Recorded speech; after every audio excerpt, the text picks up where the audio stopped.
peran itu tadi. Nah, itu apa motivasi jenengan atau ide awal jenengan untuk membuat atau mendirikan Al-Badar? Karena gini,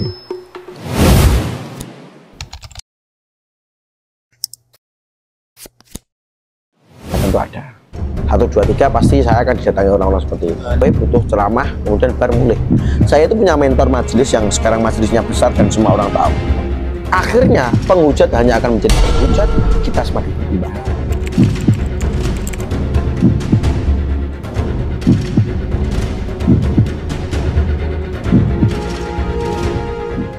Kembali lagi ke keluh kesah atau keresahan kita.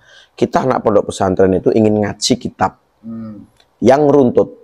Ceramah itu, ini semua penceramah pasti mengalami. Ada yang namanya makalah ceramah. Terkadang makalah ceramah itu yang bikin makalah mereka sendiri. Susunannya gini. Akhirnya apa yang disampaikan itu kurang natural. Dan kurang melekat juga. Karena butuh ceramah, kemudian baru mulai. Beda lagi kalau kita nanti buka kitab. Saya kan ngaji pakai kitab Nasoihul Ibad. Saya pakai Nasoihul Ibad karyanya Syekh Nawawi Al-Bantani, juga ulama Nusantara juga itu. Itu kakek buyut dari Yai Ma'ruf Amin, wakil presiden Pak Jokowi. Nah, niku napa sebelum jadi jenengan mendirikan Al-Badar atas dasar agar ingin ngaji yang lebih dalam intens dan lebih detail, tertata rapi, dan ada, kalau kitab kan kita tahu ada yang namanya mukadimah, ada namanya bab awal, bab ula, bab sani, sehingga nanti ada klimaksnya, ada khatamnya. Saya ingin orang itu upgrade, Gus. Gak hanya ceramah yang itu aja, tapi penjelasan dari ini lebih ke sini, lebih ke sini. Meskipun penyampaian kita ya kita buat enjoy mungkin biar orang itu menerima. Dan itu berarti digaji setiap rutinan Al-Badar. Iya, setiap rutinan Selasa malam Rabu, monggo. Nah, kemudian tentang Nasoihul Ibad. Kenapa kok Nasoihul Ibad? Bukan kitab-kitab yang lain. Sebenarnya kitab-kitab yang semacam Nasoihul Ibad itu banyak. Kenapa kalau Nasoihul Ibad? Satu, saya tabarukan sama Mbah Yai ketika ngaji di masyarakat. Mbah Yai dawuh, jadi kita itu santri mempunyai beberapa opsi kitab yang sekelas itu. Yang sekelas itu dalam arti yang nggak terlalu dalam pemahamannya, buat masyarakat cocok, ada fikihnya, ada tasawufnya, ada syariatnya, ada hakikatnya, yang lengkap lah. Syekh Nawawi kan memang gaya-gaya kitabnya memang seperti itu. Seperti Tafsir Munir kan juga seperti itu. Gaya-gayanya kompleks semua, sosial ada, fikih ada. Karena Syekh Nawawi memang orang ahli fikih juga, gitu loh. Terus tasawufnya juga ada. Nah, terus Mbah Yai, saya tanya, Mbah Yai kenapa kok kitab Nasoihul Ibad? Ya, itu lengkap, enak. Itu opsi terbaik. Kalau ini Syekh Nawawi Al-Bantani itu memang guru dari kiai-kiai kita. Jadi Syekh Khalil Bangkalan itu punya guru ya Syekh Nawawi Al-Bantani itu. Jadi hampir semua kiai-kiai kita kan muridnya Syekh Khalil. Syekh Khalil semua. Sanadnya ke atas pasti ke situ udah.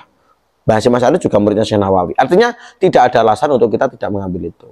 Jadi lebih arahnya kuat ke sana. Kita kan seorang santri, silahkan mencari informasi kemanapun, tapi nanti jenengan harokah pemikirannya harus sesuai dengan sanad dari kiai-kiai.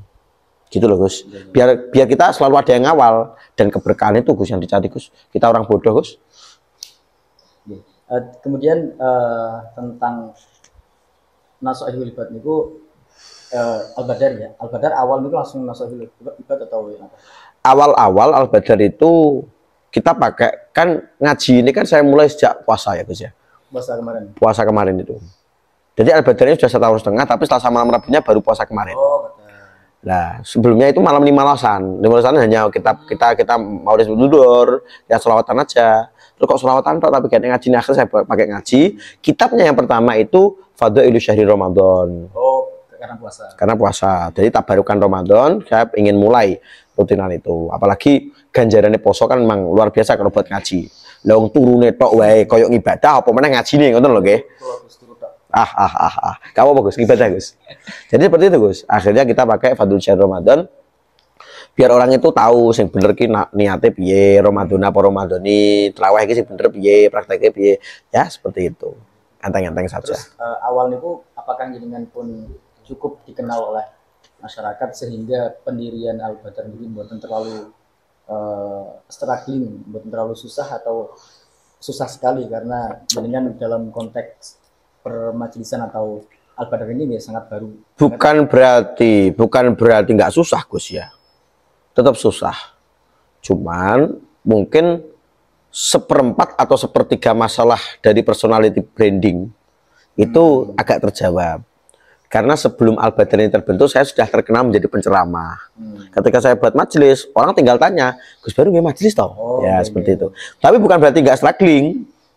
Ada yang namanya manajemen majelis, ada yang ketika jamaah kita gini, tentu penanggung jawabnya kita, baik buruknya jamaah. Terus kemudian dulu itu yang kita nggak terlalu dikenal orang, sekarang di mana-mana orang kenal, sehingga kita harus jaim juga, padahal kita sama-sama bejatnya. Kan nggak pantas juga kayak kita itu terus arep cangkruk nih pinggir karena bengak-bengok lainnya cewek, akhirnya malah terbatas juga. Tapi memang seperti itu. Saya itu punya mentor majelis yang sekarang majelisnya besar dan semua orang tahu, yaitu ST Gus Idam. Oh, itu mentor ini. Itu mentor penataan majelis. Saya bener-bener template ke sana. Mau apa. Saya tanya, kita harus punya mentor. Ya mentor saya dalam hal majelis Gus Idam. Diakui nggak diakui? Dan itu maksudnya dari penataan majelis. Mulai banyak penataan majelis, bagaimana cara menghadapi orang, problem dari eksternal, problem internal, kemudian bagaimana medianya harus gimana. Maka Al-Badar diakui nggak diakui ya hampir mirip-mirip juga sama ST, meskipun nggak secara persis mirip. Maksud aku mirip Gus Idam kan kece men, sidik akeh kono. Ya seperti itu. Jadi tapi saya harus punya mentor, meskipun nanti prakteknya nggak benar-benar persis karena kita punya jenis audiens yang berbeda. Sama Gus Idam saya diajari gini, kalau kamu sudah punya majelis Gus, itu ojo mbok niati kamu itu berkat kamu orang jadi tobat, orang jadi mendapatkan hidayah. Justru kamu dipasrai majelis itu biar kamu tahu diri untuk menjaga keimananmu yang sebelumnya kamu bukan siapa-siapa, kemudian saya enak ide, mbok saiki open majelis, kamu biar cara nakal gak nemen-nemen. Itu dawuh Gus Idam. Jadi justru majelis ini malah membentengi diri saya sendiri. Masalah hidayah kita serahkan pada Allah, biar kita nggak terlalu depresi. Karena saya awal-awal depresi Gus. Nyapu ya kok gini, jamaah aku kok gini. Saya overthinking Gus. Depresi saya down Gus. Jamaah aku kok gak gelem sholat, jamaah saya kok tukaran dewe, jamaah saya kok gak cocok karo saya. Saya depresi Gus. Akhirnya yang paling enak ya tawakal tuh Allah. Tawakal. Masalah nanti jamaah kita baik buruknya kita pasrahkan pada Allah. Yang jelas kita tata diri kita sebaik mungkin. Nah, tentang itu Gus, kan Gus Idam itu punya sebutan untuk jamaahnya garangan gitu. Kalau dengan apakah memang jamaahnya dengan itu mirip-mirip dengan jamaahnya Gus Idam dalam konteks kenakalan? Enggak juga. Kalau nakal banget enggak juga. Orang-orang di sini itu biasa sih Gus. Ya umumnya orang lah, tapi nggak sampai nakal atau kriminal enggak. Ya biasa, orang umum biasa.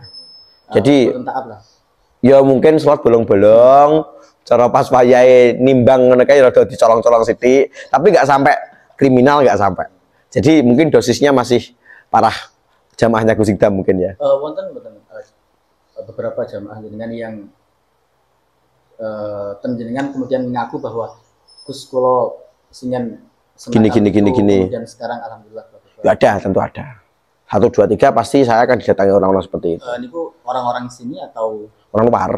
Orang sini nggak mungkin ngaku, karena saya ketemu terus orang luar, orang Jombang, orang Batu. Ini jamaah jenengan pergi?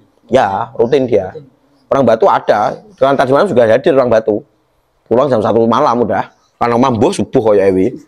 Ya memang bener-bener dia ngangsung ilmu, ngangsung kawruh dan dia merasa tenang. Ya sudah, ketika saya bisa membantu orang meskipun sedikit ya nggak apa-apa daripada tidak sama sekali, karena saya tahu masa lalu dia seperti apa dan kita harus siap welcome dengan itu. Dengan jamaah atau bukan jamaah kan dengan dapat dikatakan viral lah di media sosial terutama TikTok, itu bagaimana dengan respon atau menanggapi atau merasakan respon-respon dari netizen biasa yang ini misal kayak Gus kok apa, kemudian pengajian kok apa, Nggak apa-apa Gus, itu dinamika Gus. Kita nggak bisa menolak pro atau kontra di masyarakat Gus.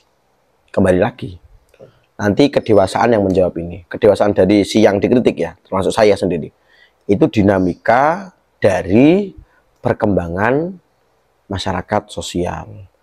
Produk baru yang diluncurkan oleh pabrik pasti akan menuai pro dan kontra.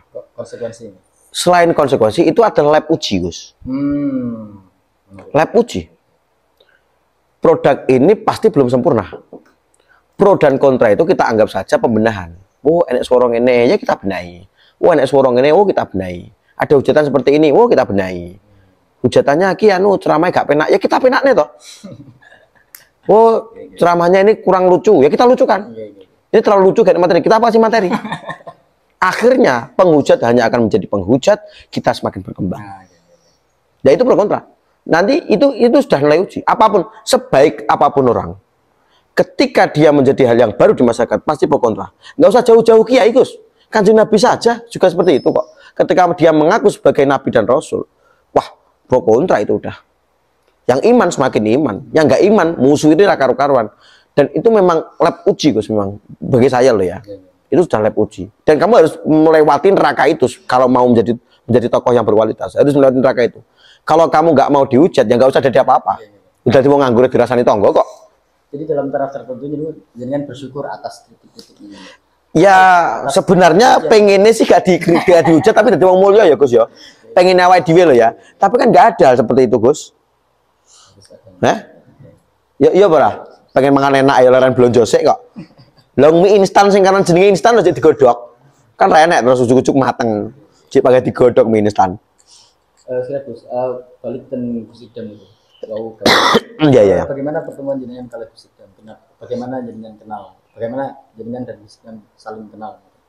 Ceritanya panjang, tapi saya buat singkat. Saya pernah ngisi di haulnya Mbah Gus Idam. Mbah Zubaidi Abdul Ghafur, Mursyid Thariqah Khalidiyah Naksabandiyah di pondok pesantren Mambaul Hikam, Mantenan. Desanya namanya Mantenan Udanau Blitar. Mantenan itu sama boleh cari lah itu. Saya hadir kemudian isi ceramah. Apakah langsung akrab sama Gus Idam? Enggak juga. Cuman tahu aja. Kita sama-sama tahu. Beliau penceramah, saya penceramah. Dan penceramah muda saat itu struggle juga. Justru yang struggle saya itu penceramahnya itu. Ketika saya masih baru naik atas pentas, masih muda, J6 coba no. Dan pro kontra tentu. Itu sudah pasti. Apalagi event hall gitu. Event haul itu kan agak sepuh juga. Kalau mau led, sholawatan joget-joget monggo, rocepan, sholawatan joget, haul itu sakral dan saya ngisi di pondoknya itu ya mental juga. Tapi akhirnya jadi akrab saya. Saya akrabnya malah sama keluarganya sebenarnya, sama keluarganya. Jadi kayak paman-pamannya, pak-li-pak-li, budi-budi, dulu-dulu misalnya nih. Saya baru kenal Gus Idam itu setelah beberapa bulan selanjutnya. Saya baru kenal. Setelah haul itu baru kami kenal, akrab. Kenapa saya ingin kenal? Sharing ya, podo ae. Apa kalau kesukaannya? Karena saat itu Mubalek Muda masih minim, 2020 atau 2021 ya. Masih minim yang tampak, nggak kayak sekarang. Jadi nggak mau banyak yang mau keluar. Mungkin ada tapi nggak banyak yang mau keluar. Bener-bener show loh Gus ya. Bener-bener tampak dan show media kan. Saat itu masih minim. Ya Gus Idam itu yang agak tampak di Torjo Cidek kan, Nganjuk Blitar kan mungkin 1 jam. Akhirnya saya dekat, sharing-sharing, curhat-curhat saat itu. Dan kemudian saya juga mau belajar juga apa yang menjadi, jadi kita saling belajar apa yang menjadi keluh kesah panjenengan, gini, jawabannya gini, saling berbagi ilmu lah. Terus seberapa kalau sama ya, seberapa akrab atau seberapa dekat dengan kalau saya nggak mau mengatakan saya akrab banget, tapi